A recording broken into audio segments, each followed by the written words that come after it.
हैदराबाद में सिंधी बोली के बाइख्तियार इदारे तरफा मसनूई ज़हानत टेक्नोलॉजी ऐं सिंधी बोली जो आईंदो जे उनवान हेठ कॉन्फ्रेंस मुनक़िद कई वई, जंहिंमें बोली माहिरनि ऐं जदीद टेक्नोलॉजी में सिंधी बोली जे इस्तेमाल बाबति ॼाण रखंदड़नि पंहिंजा तहक़ीक़ी मकाला पेश कया।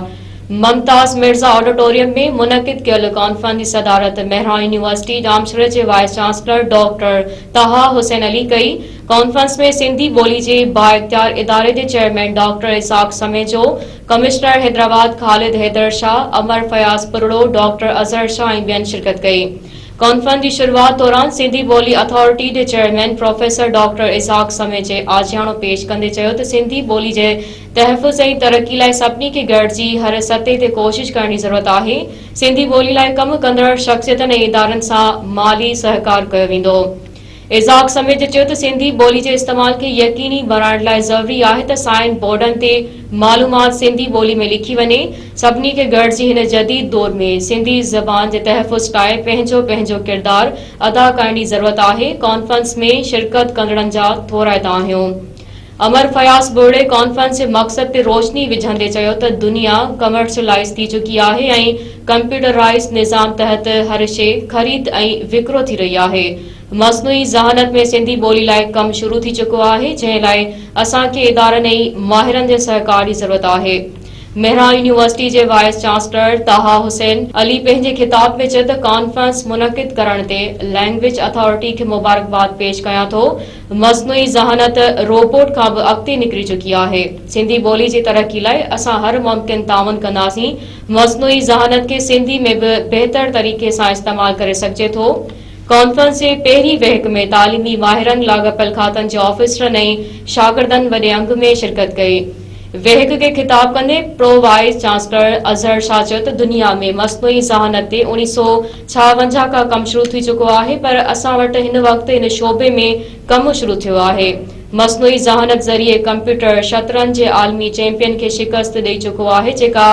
मसनूई ज़हानत की कामयाबी आहे। कॉन्फ्रेंस में खास मेहमान तौर शिरकत कंदड़ हैदराबाद डिवीजन के कमिश्नर खालिद हैदर शाह पंहिंजे खिताब में चयो त तालीमी इदारनि के नए नस्ल लाइ मौक़ा फराहम करण की ज़रूरत आहे। कॉन्फ्रेंस की बी वहक में अजहर शाह, एहसान अहमद उर्सानी, जुल्फिकार महर, डॉक्टर याकूब कुंदर ऐं ॿियनि पंहिंजा मकाला पेश कया। ॾिसो, हिन कॉन्फ्रेंस की अहमियत इहा आहे त जदीद दौर में जेको ॿोलियुनि जे तहफ़ुज़ लाइ टेक्नोलॉजी जो किरदार या रोल आहे उनखे डिफाइन करे रही आहे, उन बाबति हिकिड़ी आगाही पैदा करे रही आहे। गॾोगॾु उन शोबे सां वाबस्ता जेके भी मुख़्तलिफ़ माना तबका आहिनि, लाॻापियल फ़र्द आहिनि, इदारा आहिनि, उन्हनि खे हिकु जाइ ते हुन कठे कयो आहे ऐं इन सवाल खे कंहिं तरह सां उथारियो आहे समाज में त असां कीअं गॾिजी सॼी सिंधी ॿोलीअ खे टेक्नोलॉजी में दाख़िल करे सघूं था ऐं उनखे बचाए ईंदड़ नस्लुनि ॾांहुं मुंतक़िल करण में असां कहिड़े क़िस्म जो किरदारु अदा करे सघूं था। ऐं मां सम्झंदो हिन जी वॾी कामयाबी आहे त मुख़्तलिफ़ यूनिवर्सिटियूं, मुख़्तलिफ़ इदारा जेके आहिनि IT सां, कंप्यूटर साइंस सां जेके लॻापियल आहिनि, उन्हनि जा जेके चेयरमैन आहिनि, डायरेक्टर आहिनि, डीन आहिनि, उस्ताद आहिनि, न रुॻो उहे आया आहिनि पर उहे पंहिंजा शागिर्द बि अची आया आहिनि। असांजो मक़सदु इहो आहे त असां पंहिंजे क़ौम ऐं पंहिंजनि माण्हुनि खे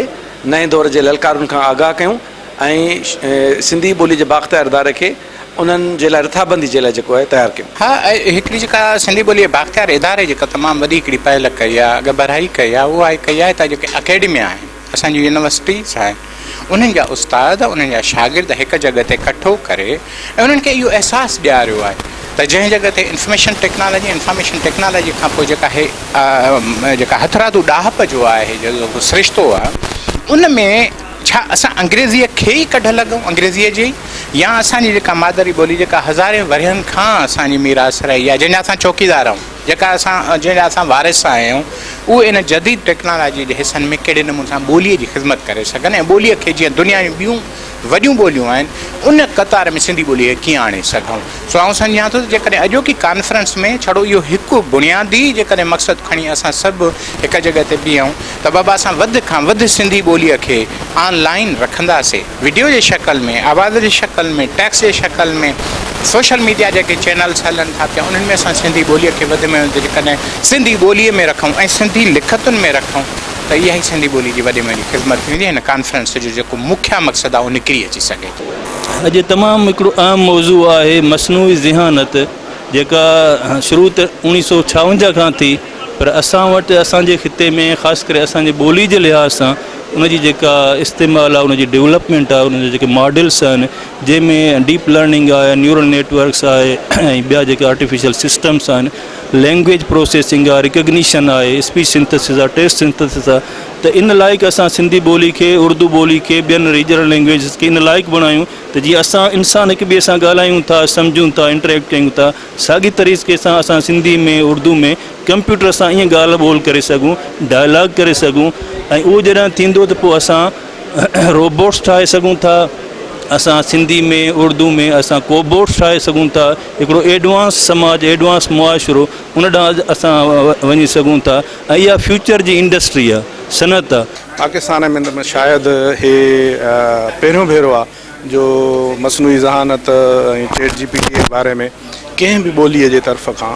इहा अॻुभराई थी आहे ऐं इन लाइ क्रेडिट वञे थो सिंधी लैंग्वेज अथॉरिटी खे। ऐं सम्झां थो त हिकिड़ी इहा कॉन्फ्रेंस इन वक़्त जी जेका अहम ज़रूरत आहे आर्टिफिशियल इंटेलिजेंस जेका सॼी दुनिया खे जेका आहे पंहिंजे कब्ज़े में वठे पई ऐं सॼी दुनिया में फैलिजे पई उन में ज़रूरी आहे त असां पंहिंजी ज़बान खे टेक्नोलॉजी सां